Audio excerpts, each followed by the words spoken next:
Perhaps you still reach for them in the morning without even thinking about it. Your hand moves to their side of the bed, and then you remember. And the remembering is its own small grief every single day. Perhaps the house is too quiet now. There are sounds you used to barely notice. The particular way they hummed in the kitchen, the sound of their footsteps in the hallway, the way they said your name. And now that quiet has a weight to it that you did not know silence could carry. Or perhaps you have been carrying this loss for some time now. The acute pain has softened into something more like a permanent ache, a space inside you that used to be filled and now simply is not. If any of this is where you are, I want you to know, first and most importantly, you are not alone. What you are experiencing is one of the most profound passages a human being can move through. And the fact that you are here, still seeking, still open enough to listen, that itself is a kind of courage. In this talk today, I want to offer you something from the ancient tradition of the Buddha's teachings. Not a cure, not a quick comfort, but something deeper. 8 practices, 8 doorways that can help you do something that may feel impossible right now. Find yourself again. Not the self that existed before, though we will honor that person too, but a self that is being shaped even now by everything you have loved and everything you have lost. The Buddha's first teaching, the very first thing he offered to the world, was this: suffering is real. He did not say suffering is a mistake. He did not say suffering means something has gone wrong. He said suffering is real. It is part of this human life, and this is the important part, there is a path through it. Today, we walk a little of that path together. I call these 8 practices Dharma doors. In the Buddhist tradition, a Dharma door is not a rule to follow. It is an opening, an invitation.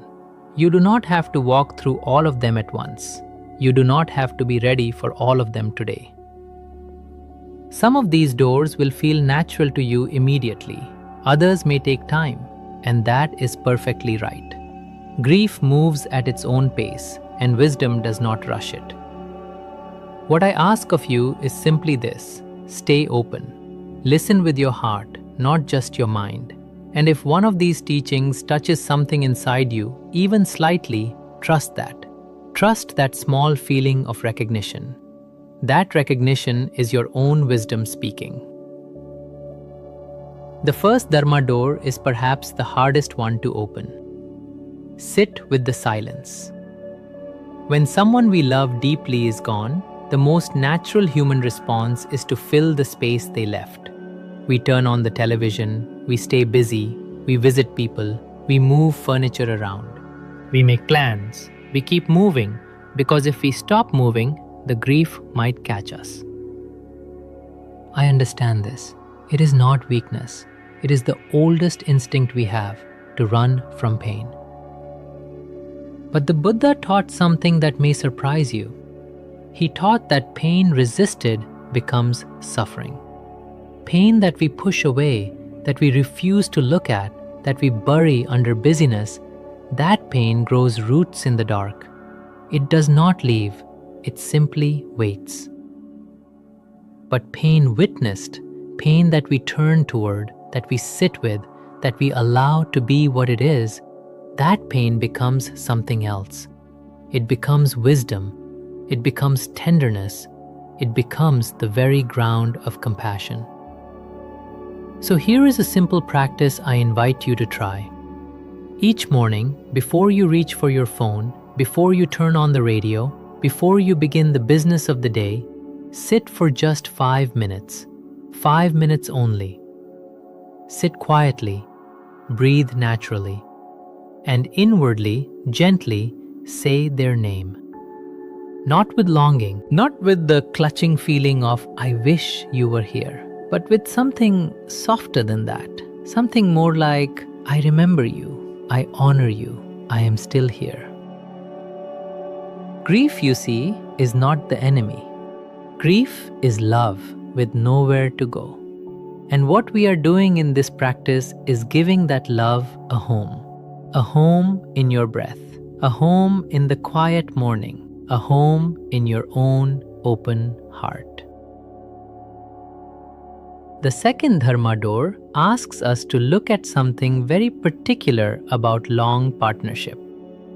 When you live with someone for many years, 20 years, 30 years, 40 years or more, something beautiful happens. The I becomes we. Your habits, your rhythms, your sense of who you are, they become woven together with another person's. So completely, so naturally that you may not even notice it happening. And this is not wrong. This is one of the great gifts of deep love, this merging, this belonging to each other. But when that person is gone, something disorienting happens. The we is suddenly gone, and the I, the singular self, doesn't quite know where it stands anymore. Who am I, you may wonder, now that I am no longer someone's partner? Who am I when there is no one to cook for, no one to plan with, no one who knows the whole story of my life? The Buddha taught a profound truth called anatta, the teaching of no fixed self. It tells us that the self is not a solid, permanent thing. It is always flowing, always changing, always in the process of becoming. This is not a frightening idea, though it may feel that way at first. It is actually deeply liberating, because it means that who you are right now is not a diminished version of who you were. It is simply a new arising of the self, one that has been shaped by great love and is now being invited to discover what it is on its own. I invite you to reflect on this question, not right now, but perhaps in a quiet moment this week. Before you were a partner, who were you? What did you love? What made you curious? What made you feel alive in the world? There is a beautiful image in the tradition of a river that joins another river. For years, the two rivers flow together, and that is wonderful. But when they separate, each river does not disappear. Each river finds its own course again, its own banks, its own way to the sea. You are still a river. You are still flowing.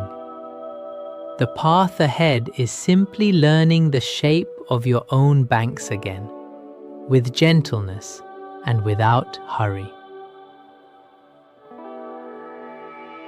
The third Dharma door is one that many people overlook in grief, and it may be one of the most immediately healing. Return to your body.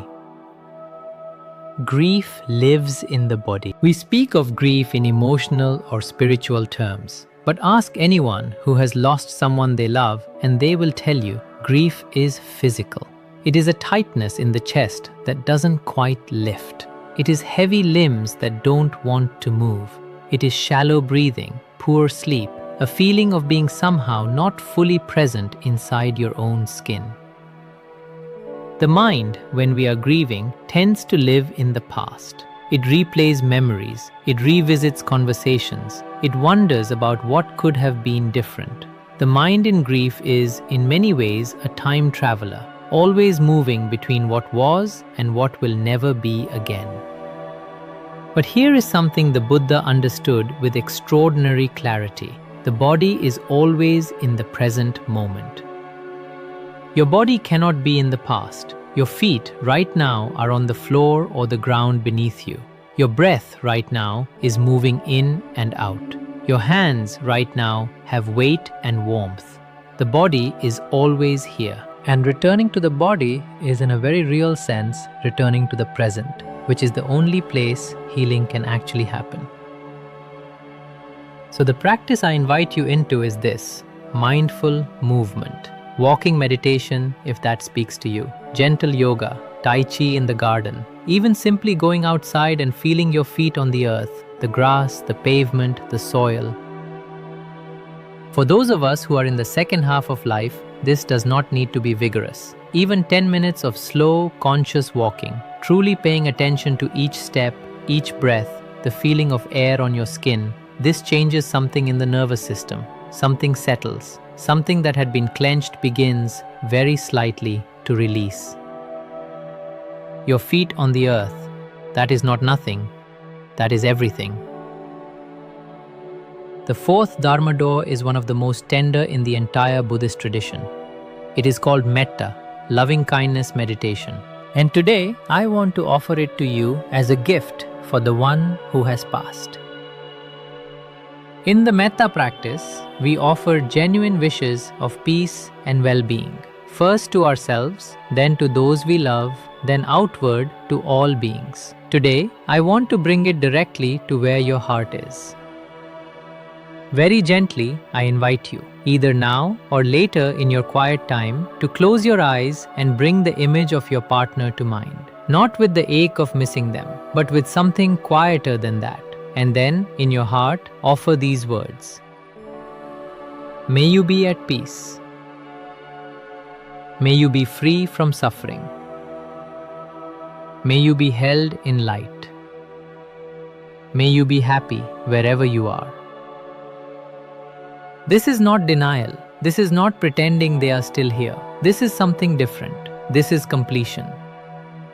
Love, you see, does not end with death. The love you have for this person is real. It is alive. It is still moving through you right now. And one of the most beautiful things you can do with that love, rather than turning it inward as longing, is to send it outward, toward them, as a blessing. For those of you who come from a different faith tradition, please hear this as a prayer of release. The words may be different, but the movement of the heart is the same. And notice, if you can, the shift that happens over time as you practice this.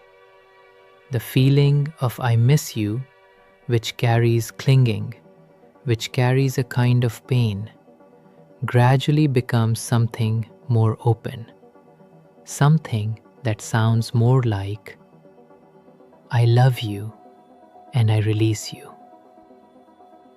That release is not a betrayal. It is not forgetting. It is the deepest form of love, the kind that wants peace for the beloved even now, even from this distance. And here is what the tradition teaches. When we release the one we love toward peace, something in us is also released. Love sent freely always returns to the sender. The fifth Dharma door is one that grief will try very hard to close. Let others in. The Buddha spoke of 3 jewels, 3 refuges for anyone walking the path of awakening. The Buddha himself, the Dharma, the teachings, and the Sangha, the community. Notice that community is one of the 3 most essential things the Buddha identified for any human being seeking healing and wisdom. He did not say, sit alone and figure it out. He said, you need a community. You need other people who are also on the path. Grief, if we let it, becomes its own kind of isolation. We tell ourselves, no one understands. We tell ourselves, I don't want to be a burden. We tell ourselves, I should be managing better by now. And slowly, quietly, we pull away from the world. This is the shadow that grief casts, and it is important to recognize it for what it is. Not wisdom, not strength, just the contraction that pain creates. The antidote, which the Buddha understood long before modern psychology confirmed it, is connection. Not necessarily talking endlessly about your loss, though that has its place. Sometimes, simply being in the presence of another person, sharing a meal, sitting in a garden, listening to someone else's story, this alone can begin to soften the edges of isolation. I want to make a very practical suggestion. This week, just this week, I invite you to reach out to one person. Not necessarily to talk about your grief, simply to be together. A cup of tea, a slow walk, a phone call that lasts longer than you planned. And if there are grief groups in your area, or Dharma circles, or meditation groups, or any gathering of people who are also moving through loss, I gently encourage you to consider those as well. We do not heal alone. We heal in the presence of each other. The sixth Dharma door is one that grief, strange as it may seem, can open for us. Find something, a practice, a creative expression, an activity that belongs to you alone. Perhaps you always wanted to paint, to write, to garden more seriously, to learn an instrument, to study something that always fascinated you, to chant, to dance, even slowly, in your kitchen in the morning. Many of us, in long partnership, put certain parts of ourselves aside, not out of resentment, but simply because life is busy and we find our rhythm together, and certain individual longings get folded into the larger life we share. This is natural. This is love. But now, and I say this as gently as I can, there is space. A painful space, yes, a space we did not ask for and would not choose, but space nonetheless. The Buddha taught about right intention, the quality of motivation behind our actions. He distinguished clearly between actions done to distract ourselves from pain and actions done to cultivate something genuine within us. I'm not suggesting you fill your days with busyness to avoid grief. I'm suggesting something quite different. I'm inviting you to ask, what have I been carrying within me, unexpressed, uncultivated, that might now finally have the space to emerge?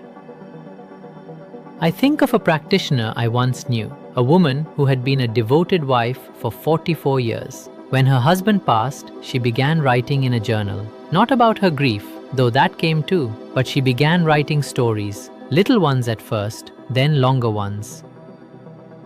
She was 68 years old when she began. At 72, she had written enough to fill a small book. She told me, I did not find writing after he died. He died, and I discovered that I had been a writer all along. At this stage of life, I want to say this directly, with great affection. There is no time to save your gifts for later. Later is now. The seventh Dharma door is the most subtle and perhaps the most transformative. Examine what you believe about yourself. Grief is a particularly fertile ground for a certain kind of thought, a thought that feels like a fact but is not. These thoughts arrive quietly, often in the early hours of the morning, and they say things like, I am not interesting without them. No one needs me now. I am too old to begin anything new. I don't know how to be alone. I have nothing left to offer. These thoughts feel true. They feel like clear-eyed assessments of reality, but they are not. They are stories, and the voice telling them is the voice of grief, not the voice of wisdom. The Buddha taught a practice called vipassana, insight meditation or clear seeing. The heart of vipassana is deceptively simple. Notice what arises in the mind and see it clearly without being swept away by it. He also taught about what he called papancha, the mind's tendency to proliferate. to take a single difficult experience and spin it outward into a vast story about who we are, what our life means, what the future holds. The mind in grief does this constantly, and we mistake the story for the truth. Here is a small practice I invite you to try. Take a piece of paper. Write down 3 beliefs you currently hold about yourself. Not the pleasant ones, but the difficult ones. The ones that visit you when the house is quiet. And then, beside each one, ask this single question. Is this me, or is this grief speaking? You may be surprised by what you find. You may discover that some of what you have accepted as self-knowledge is actually the temporary weather of a very difficult season. The self beneath the grief is still there. And that self, if you look at it with clarity rather than through the lens of loss, may be far more whole, far more capable, far more interesting than grief has allowed you to believe. And now we arrive at the 8th Dharma door. And in many ways, it is the most fundamental of all. Begin again every morning. The Buddha's teaching on anicca, impermanence, is often heard as a teaching about endings. Everything passes, everything changes, nothing lasts. And yes, this is true. And it is the truth that has brought you to where you are right now. But here is the other side of impermanence, the side that is not about endings, but about beginnings. If everything changes, then nothing is fixed. Not your grief, not your loneliness, not the particular heaviness of this particular season. These things too are impermanent. They too are in the process of changing, even when they don't feel like it. Even when this morning feels exactly like yesterday morning felt. Every morning is a new arising. This is not a platitude. It is a fact of reality that the Buddha pointed to with great precision. Each moment contains the possibility of something different. Each morning, you wake into a world that has shifted, even slightly, from the one you fell asleep in. So I want to offer you something very simple, a morning anchor, a tiny ritual, not grand, not demanding, that helps you meet each new day as what it actually is, new. It might be this: wake up. Before anything else, before the phone, before the news, before the obligations of the day, sit up, place your feet on the floor, and take 3 slow, deliberate breaths. Then, quietly, set one intention. Not a goal, not a task, simply an intention. Something like, today I will notice one moment of beauty. Or, today I will be gentle with myself. Or simply, today I will be present. And perhaps, in those moments, make a simple cup of tea. Hold it with both hands. Feel the warmth of it. Breathe the fragrance of it. Let this small, living moment in your body be a reminder. You are here. You are still here. You have already survived every hard morning so far. Think about that for a moment. Every morning that has felt impossible, you got through it. Every day that felt too empty to bear, you moved through it. Every night that felt too long, eventually, gently became morning again. That is not a small thing. That is remarkable. 8 doorways, 8 invitations. Sit with the silence. Release the identity of we. Return to your body. Speak their name with loving kindness. Let others in. Find a practice that belongs to you alone. Examine what you believe about yourself and begin again every single morning. These are not steps in a sequence. There is no order you must follow, no test you must pass. They are simply doorways, and you can walk through any of them in any order on any morning as many times as you need to. And I want to say something now that I hope you will carry with you after this talk is finished. Your partner did not take you with them when they left. You are still here. Your heart is still beating. Your breath is still moving. The morning light is still falling through the window where you sit. And that, being still here, is the practice. Learning what it means to be still here, to inhabit your own life fully, as it is, right now, in this season that you did not choose but are living nonetheless. The self you are finding is not the self from before. Do not look for that person. They were wonderful, but they belong to a chapter that has now turned its final page. The self you are finding is deeper, more tender, more acquainted with what matters and what does not, more willing to sit quietly, more grateful for small things, more aware of how precious and how brief this whole improbable human life actually is. You are not diminished by this loss. You are, in ways that grief has not yet let you see, being enlarged by it. If this teaching has touched you today, I ask one small thing. Share it with someone who is walking this path. Perhaps a friend who is also in grief, a neighbor who lives alone now, a sibling, a child of yours, anyone you know who is carrying this particular weight. Grief shared is not grief doubled. Grief shared is grief that knows it is not alone. Thank you for being here. Thank you for your willingness to listen. Thank you for the love you carry, the love that has not ended and never will.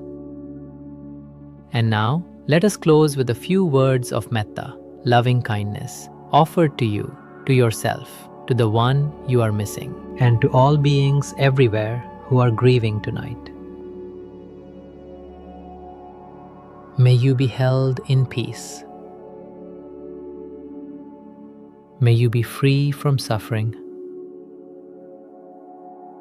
May you be gentle with yourself.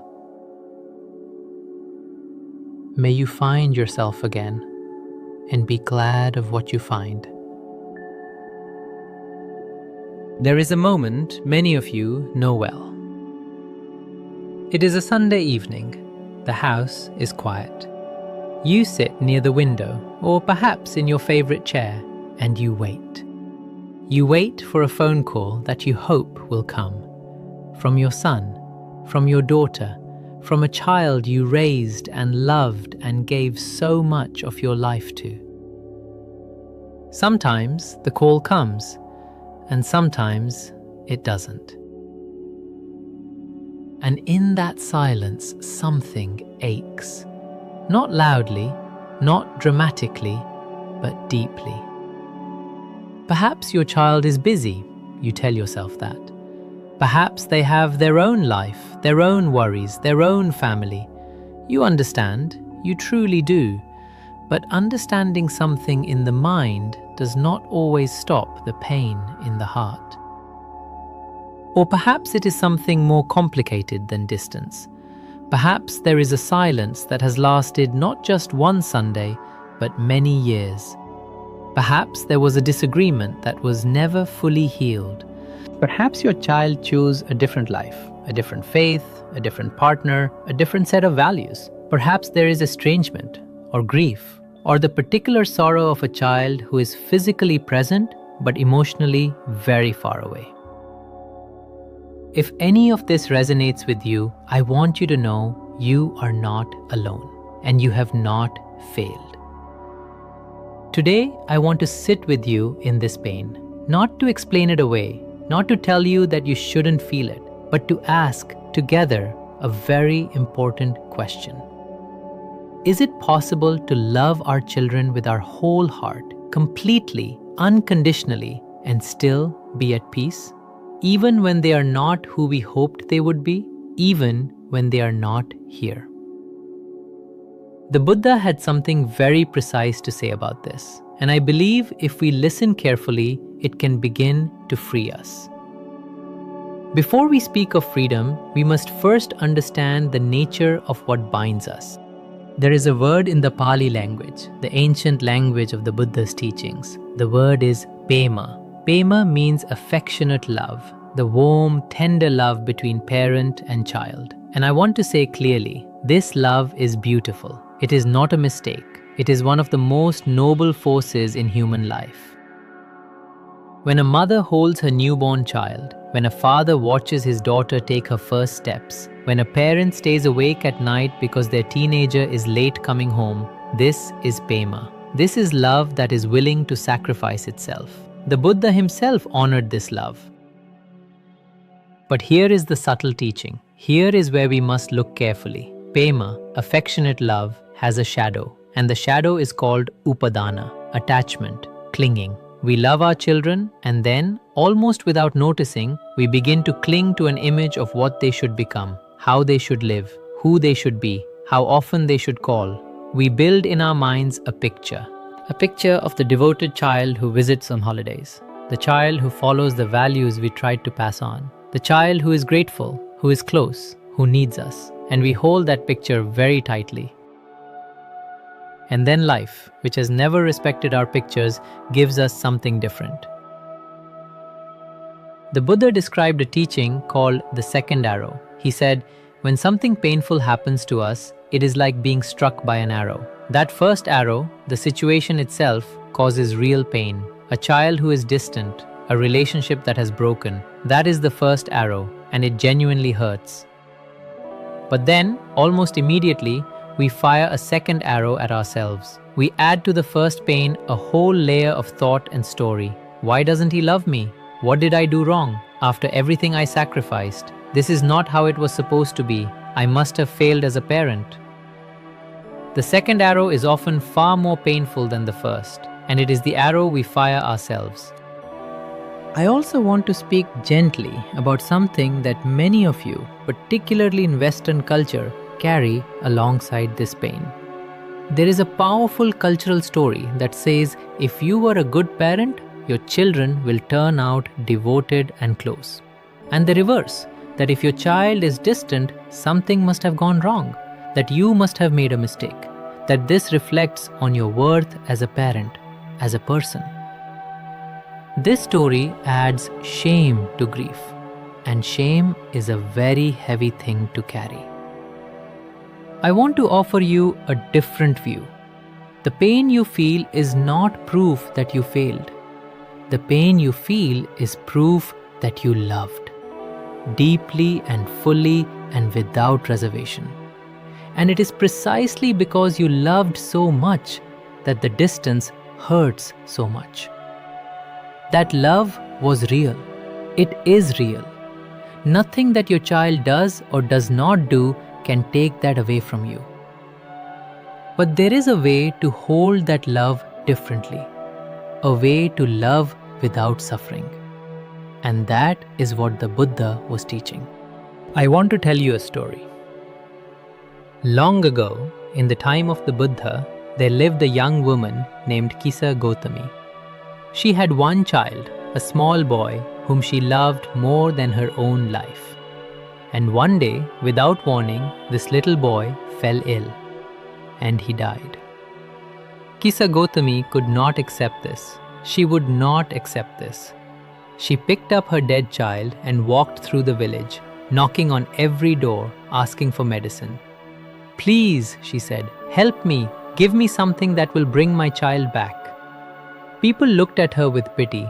Some thought she had gone mad with grief. Eventually, someone said to her, "Go to the Buddha, he will know what to do." She went to the Buddha and she placed her child at his feet. She said, "Please, you are the wise one, give me medicine for my son." The Buddha looked at her with great compassion. He did not offer theology.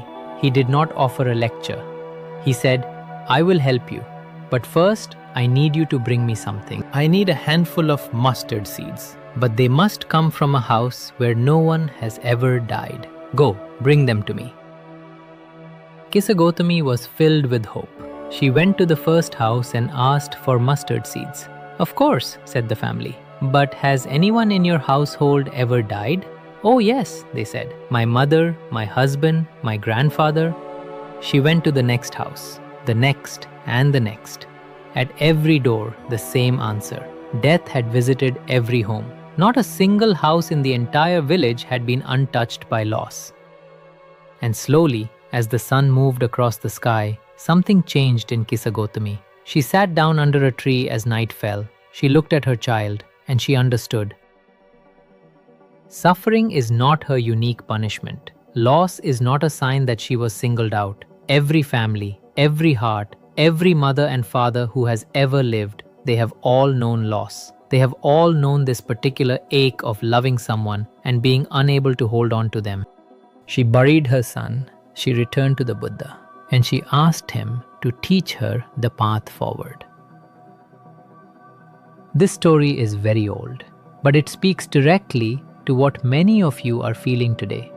The pain of losing a child, not to death, but to distance, to estrangement, to choices, to life. Your pain is real, but your pain is also human. It is ancient. You are not alone in it, and there is a path forward. Now, the Buddha taught that there are two kinds of love. I have already mentioned the first, pema, affectionate love, the love that reaches out and wants to hold close. The second is called metta, loving kindness, and metta is something quite different. Pema says, "I love you and I need you to be a certain way for me to be at peace." Metta says, "I wish for you to be well. I wish for you to be happy. I wish for you to be free from suffering, wherever you are, whatever you choose, whatever path you walk."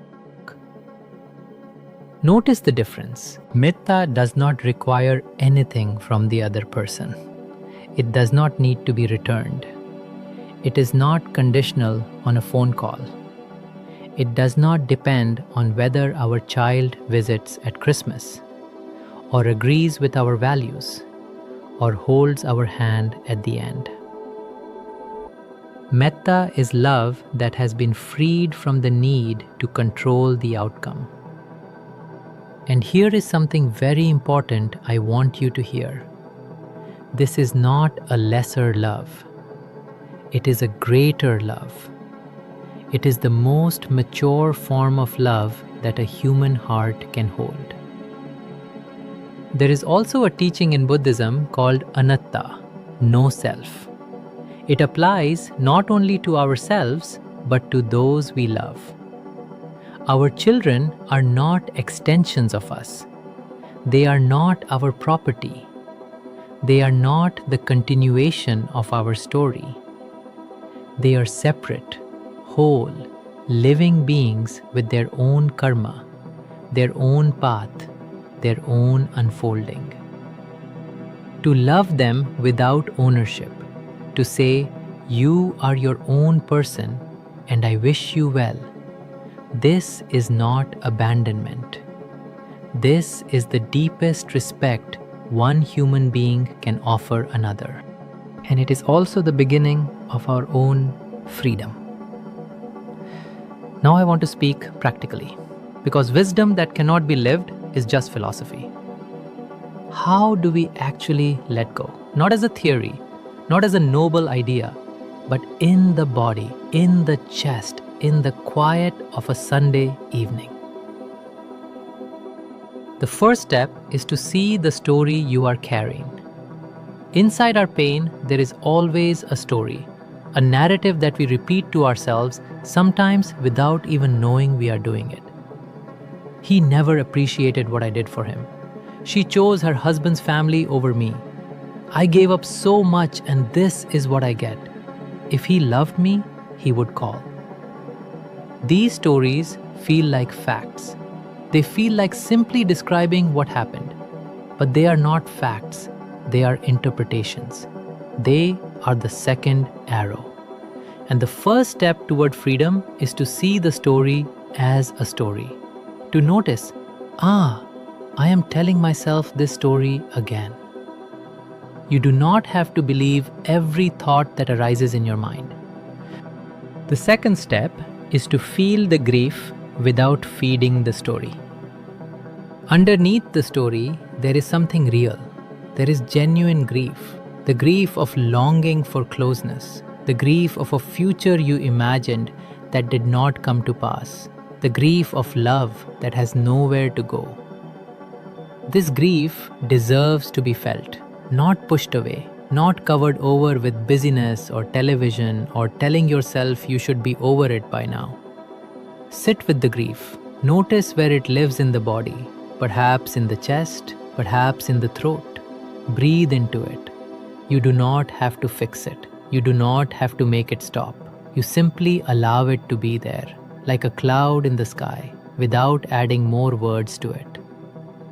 This is the practice of mindfulness, not to feel less, but to feel without being swallowed. The third step is forgiveness, and I want to speak carefully here.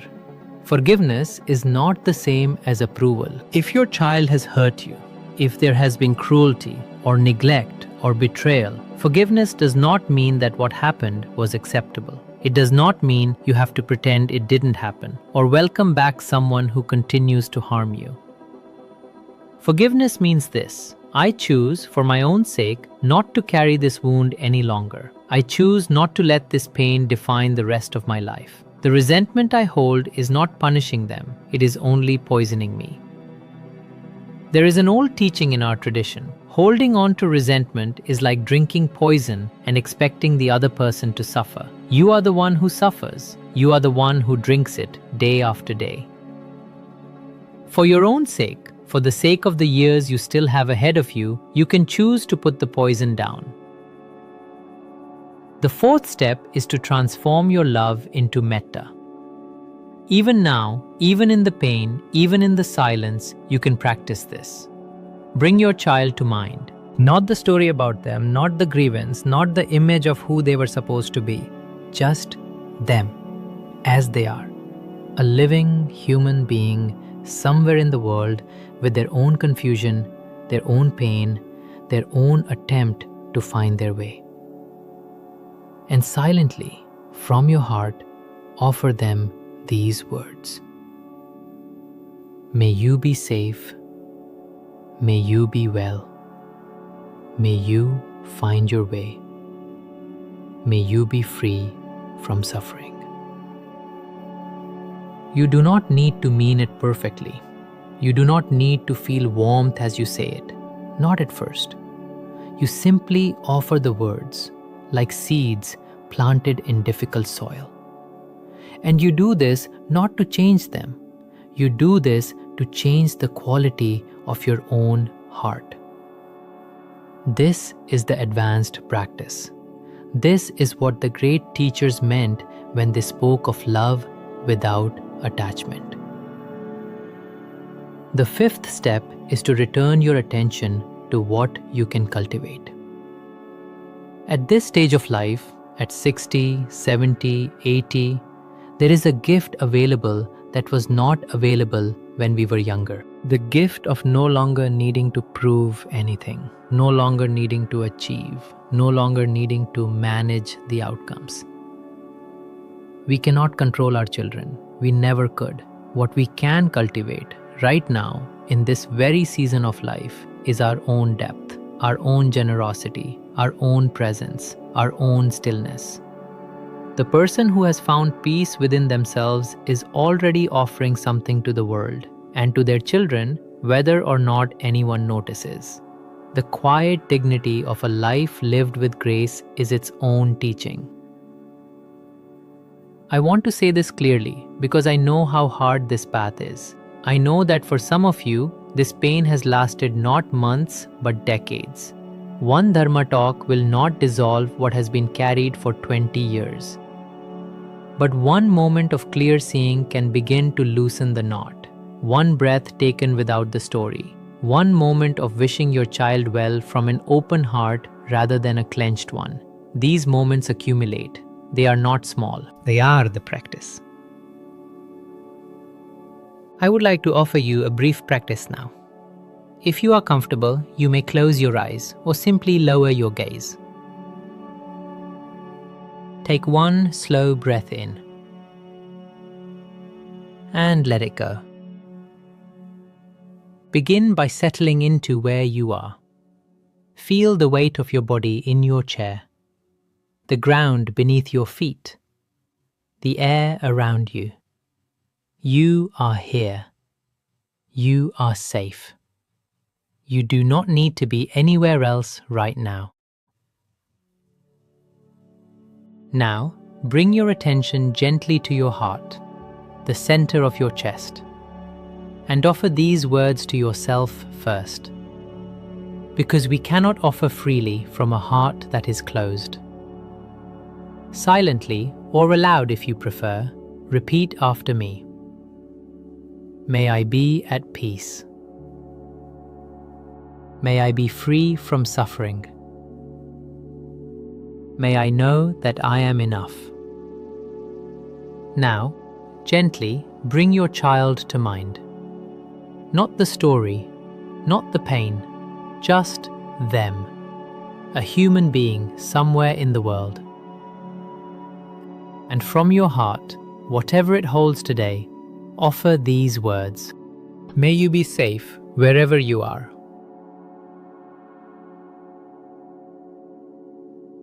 May you be well. May you be free from suffering. I love you. I release you. I wish you well. Take a slow breath. And when you are ready, gently open your eyes.